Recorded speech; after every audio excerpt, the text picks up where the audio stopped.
Hey guys, praise the lord. आपका स्वागत है एक नए वीडियो में। आज मैं आपके लिए लेकर आई हूँ एक 1 ईयर बाइबल रीडिंग कैलेंडर।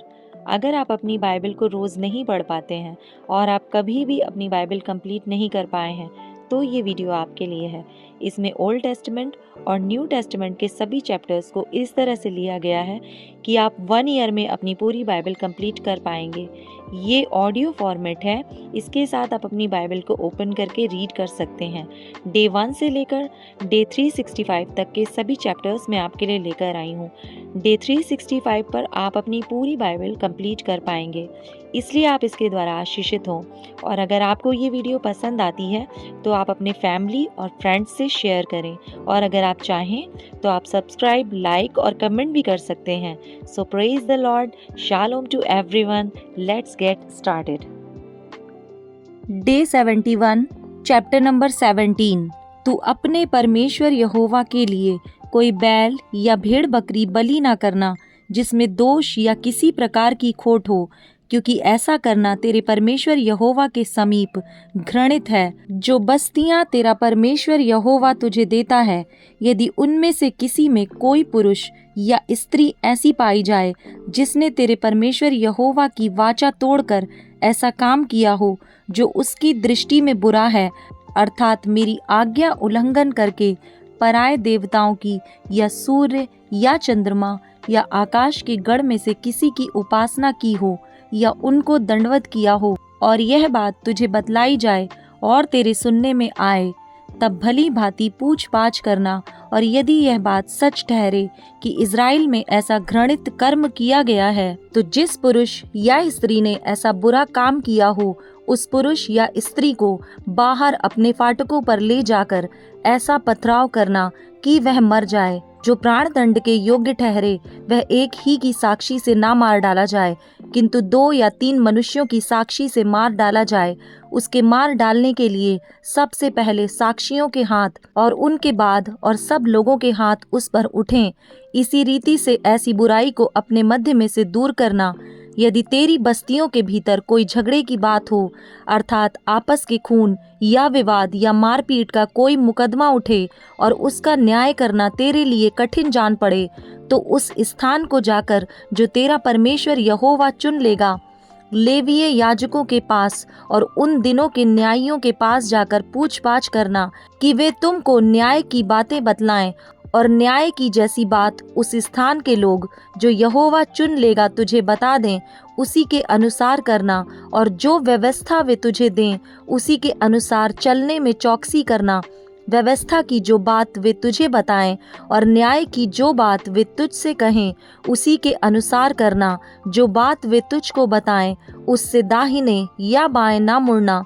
और जो मनुष्य अभिमान करके उस याजक की जो वहाँ तेरे परमेश्वर यहोवा की सेवा टहल करने को उपस्थित होगा ना माने या उस न्याय की ना सुने, तो वह मनुष्य मार डाला जाए। इस प्रकार तू इज़राइल में से ऐसी बुराई को दूर कर देना। इससे सब लोग सुनकर डर जाएंगे और फिर अभिमान नहीं करेंगे। राजाओं से संबंधित आदेश। जब तू उस देश में पहुँचे जिसे तेरा परमेश्वर यहोवा तुझे देता है और उसका अधिकारी हो, और उनमें बसकर कहने लगे कि चारों ओर की सब जातियों के समान मैं भी अपने ऊपर राजा ठहराऊंगा, तब जिसको तेरा परमेश्वर यहोवा चुन ले, अवश्य उसी को राजा ठहराना। अपने भाइयों ही में से किसी को अपने ऊपर राजा ठहराना। किसी परदेशी को जो तेरा भाई ना हो तू अपने ऊपर अधिकारी नहीं ठहरा सकता, और वह बहुत घोड़े ना रखे, और ना इस मनसा से अपनी प्रजा के लोगों को मिस्र में भेजे कि उसके पास बहुत से घोड़े हो जाएं, क्योंकि यहोवा ने तुमसे कहा है कि तुम उस मार्ग से फिर कभी ना लौटना। और वह बहुत स्त्रियां भी ना रखे, ऐसा ना हो कि उसका मन यहोवा की ओर से पलट जाए, और ना वह अपना सोना रूपा बहुत बढ़ाए। और जब वह राजगद्दी पर विराजमान हो, तब इसी व्यवस्था की पुस्तक जो लेवीय याजकों के पास रहेगी, उसकी एक नकल अपने लिए कर ले, और वह उसे अपने पास रखे और अपने जीवन भर उसको पढ़ा करे। जिससे वह अपने परमेश्वर यहोवा का भय मानना और इस व्यवस्था और इन विधियों की सारी बातों के मानने में चौकसी करना सीखे, जिससे वह अपने मन में घमंड करके अपने भाइयों को तुच्छ ना जाने और इन आज्ञाओं से ना तो दाहिने मुड़े और ना बाएं, जिससे कि वह और उसके वंश के लोग इजरायलियों के मध्य बहुत दिनों तक राज्य करते रहें। चैप्टर नंबर 18, लेवियों और याजकों का भाग। लेवीय याजकों का वरन सारे लेवीय गोत्रियों का इजरायलियों के संग कोई भाग या अंश ना हो। उनका भोजन हव्य और यहोवा का दिया हुआ भाग हो। उनका अपने भाइयों के बीच कोई भाग ना हो, क्योंकि अपने वचन के अनुसार यहोवा उनका निज भाग ठहरा है। और चाहे गाय बैल चाहे भेड़ बकरी का मेल बलि हो, उसके करने वाले लोगों की ओर से याजक का हक यह हो कि वे उसका कंधा और दोनों गाल और पेट याजक को दें। तू उसको अपनी पहली उपज का अन्न, नया दाख मधु और टटका तेल और अपनी भेड़ों का वह ऊन देना जो पहली बार कतरा गया हो, क्योंकि तेरे परमेश्वर यहोवा ने तेरे सब गोत्रियों में से उसी को चुन लिया है कि वह और उसके वंश सदा उसके नाम से सेवा टहल करने को उपस्थित हुआ करें। फिर यदि कोई लेवीय इज़राइल की बस्तियों में से किसी से, जहाँ वह परदेशी के समान रहता हो, अपने मन की बड़ी अभिलाषा से उस स्थान पर जाए जिसे यहोवा चुन लेगा, तो अपने सब लेवीय भाइयों के समान जो वहाँ अपने परमेश्वर यहोवा के सामने उपस्थित होंगे, वह भी उसके नाम से सेवा टहल करे और अपने पूर्वजों के भाग के मोल को छोड़ उसको भोजन का भाग भी उनके समान मिला करे। मूर्ति पूजक विधियों से सावधान। जब तू उस देश में पहुँचे जो तेरा परमेश्वर यहोवा तुझे देता है, तब वहाँ की जातियों के अनुसार घिनौना काम करना ना सीखना। तुझ में कोई ऐसा ना हो जो अपने बेटे या बेटी को आग में होम करके चढ़ाने वाला, या भावी कहने वाला, या शुभ अशुभ मुहूर्तों का मानने वाला, या टोना, या तांत्रिक, या बाजीगर, या ओझों से पूछने वाला, या भूत साधने वाला, या भूतों का जगाने वाला हो, क्योंकि जितने ऐसे ऐसे काम करते हैं वे सब यहोवा के सम्मुख घृणित हैं, और इन्हीं घृणित कामों के कारण तेरा परमेश्वर यहोवा उनको तेरे सामने से निकालने पर है। तू अपने परमेश्वर यहोवा के सम्मुख सिद्ध बना रहना। एक भविष्यद्वक्ता भेजने की प्रतिज्ञा। वे जातियां जिनका अधिकारी तू होने पर है, शुभ अशुभ मुहूर्तों के मानने वालों और भावी कहने वालों की सुना करती हैं, परंतु तुझको तेरे परमेश्वर यहोवा ने ऐसा करने नहीं दिया। तेरा परमेश्वर यहोवा तेरे मध्य से, अर्थात तेरे भाइयों में से मेरे समान एक नबी को उत्पन्न करेगा। तू उसी की सुनना। यह तो तेरी उस विनती के अनुसार होगा जो तूने होरेब पहाड़ के पास सभा के दिन अपने परमेश्वर यहोवा से की थी। मुझे ना तो अपने परमेश्वर यहोवा का शब्द फिर सुनना और न वह बड़ी आग फिर देखनी पड़े, कहीं ऐसा ना हो कि मैं मर जाऊं। तब यहोवा ने मुझसे कहा, वे जो कुछ कहते हैं ठीक कहते हैं, इसलिए मैं उनके लिए उनके भाइयों के बीच में से तेरे समान एक नबी को उत्पन्न करूंगा और अपना वचन उसके मुंह में डालूंगा, और जिस जिस बात की मैं उसे आज्ञा दूंगा वही वह उनको कह सुनाएगा। और जो मनुष्य मेरे वह वचन जो वह मेरे नाम से कहेगा ग्रहण ना करेगा, मैं उसका हिसाब उससे लूंगा। परंतु जो नबी अभिमान करके मेरे नाम से कोई ऐसा वचन कहे जिसकी आज्ञा मैंने उसे ना दी हो, या पराये देवताओं के नाम से कुछ कहे, वह नबी मार डाला जाए। और यदि तू अपने मन में कहे, जो वचन यहोवा ने नहीं कहा उसको हम किस रीति से पहचाने, तो पहचान यह है कि जब कोई नबी यहोवा के नाम से कुछ कहे, तब यदि वह वचन ना घटे और पूरा ना हो जाए, तो वह वचन यहोवा का कहा हुआ नहीं, परंतु उस नबी ने वह बात अभिमान करके कही है। तू उससे भय ना खाना। चैप्टर नंबर 19, खूनी के लिए शरण नगर। जब तेरा परमेश्वर यहोवा उन जातियों को नष्ट करे जिनका देश वह तुझे देता है, और तू उनके देश का अधिकारी होके उनके नगरों और घरों में रहने लगे, तब अपने देश के बीच जिसका अधिकारी तेरा परमेश्वर यहोवा तुझे कर देता है, 3 नगर अपने लिए अलग कर देना और तू अपने लिए मार्ग भी तैयार करना और अपने देश के जो तेरा परमेश्वर यहोवा तुझे सौंप देता है 3 भाग करना, ताकि हर एक खूनी वहीं भाग जाए, और जो खूनी वहां भागकर अपने प्राण को बचाए वह इस प्रकार का हो, अर्थात वह किसी से बिना पहले बैर रखे या उसको बिना जाने बूझे मार डाला हो, जैसे कोई किसी के संग लकड़ी काटने को जंगल में जाए और वृक्ष काटने को कुल्हाड़ी हाथ से उठाए और कुल्हाड़ी बेंट से निकलकर उस भाई को ऐसी लगे कि वह मर जाए, तो वह उन नगरों में से किसी में भागकर जीवित रहे। ऐसा ना हो कि मार्ग की लंबाई के कारण खून का पलटा लेने वाला अपने क्रोध के ज्वलन में उसका पीछा करके उसको जा पकड़े और मार डाले, यद्यपि वह प्राण दंड के योग्य नहीं, क्योंकि उससे बैर नहीं रखता था। इसलिए मैं तुझे यह आज्ञा देता हूँ कि अपने लिए 3 नगर अलग कर रखना।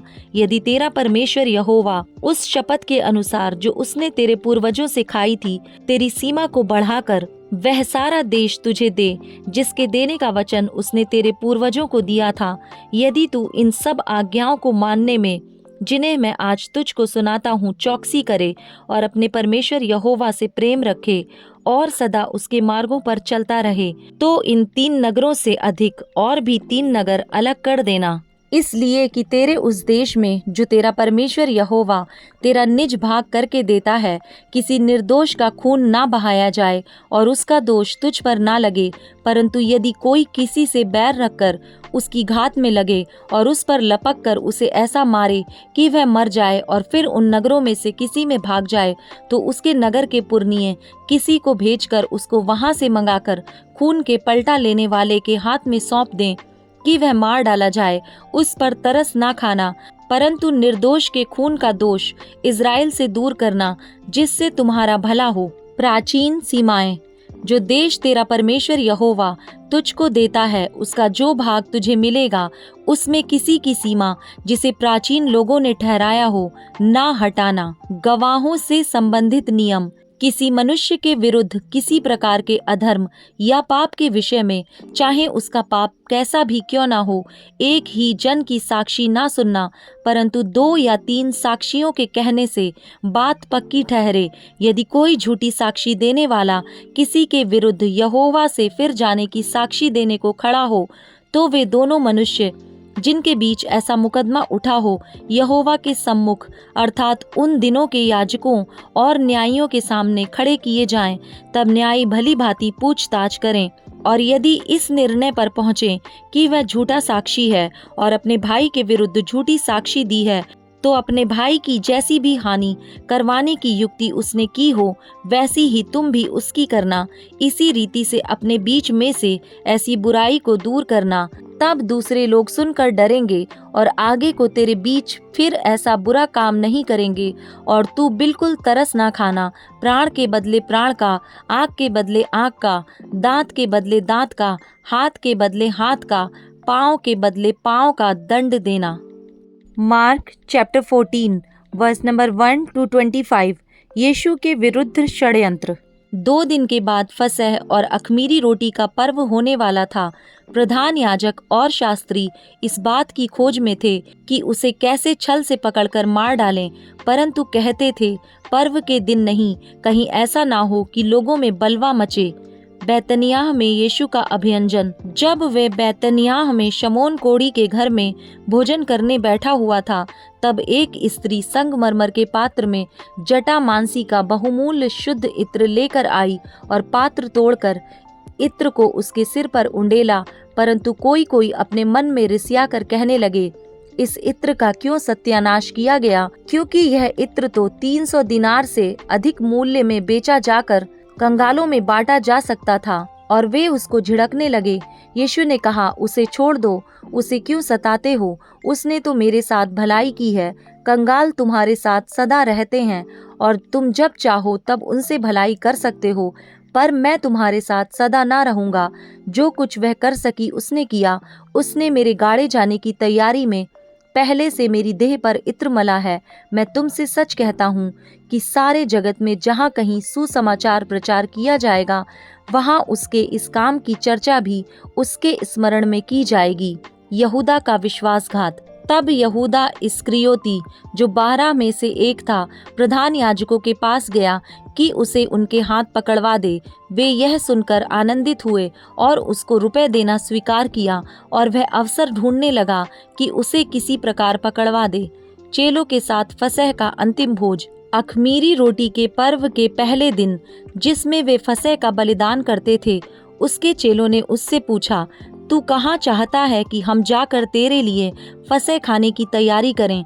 उसने अपने चेलों में से 2 को यह कहकर भेजा, नगर में जाओ और एक मनुष्य जल का घड़ा उठाए हुए तुम्हें मिलेगा, उसके पीछे हो लेना, और वह जिस घर में जाए उस घर के स्वामी से कहना, गुरु कहता है कि मेरी पाहुनशाला जिसमें मैं अपने चेलों के साथ फसह खाऊं कहाँ है? वह तुम्हें एक सजी सजाई और तैयार की हुई बड़ी अटारी दिखा देगा, वहां हमारे लिए तैयारी करो। चेले निकलकर नगर में आए और जैसा उसने उनसे कहा था वैसा ही पाया और फसह तैयार किया। जब सांझ हुई तो वे 12 के साथ आया।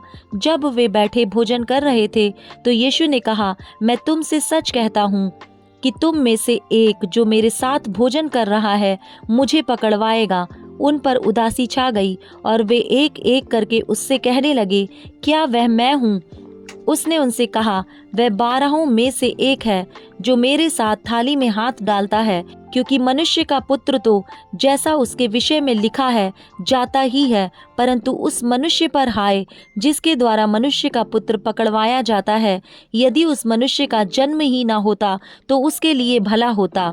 प्रभु भोज। जब वे खा ही रहे थे, उसने रोटी ली और आशीष मांगकर तोड़ी और उन्हें दी और कहा, लो, यह मेरी देह है। फिर उसने कटोरा लेकर धन्यवाद किया और उन्हें दिया, और उन सब ने उसमें से पिया। और उसने उनसे कहा, यह वाचा का मेरा वह लहू है जो बहुतों के लिए बहाया जाता है। मैं तुमसे सच कहता हूँ कि दाख का रस उस दिन तक फिर कभी ना पीऊँगा, जब तक परमेश्वर के राज्य में नया ना पीऊँ।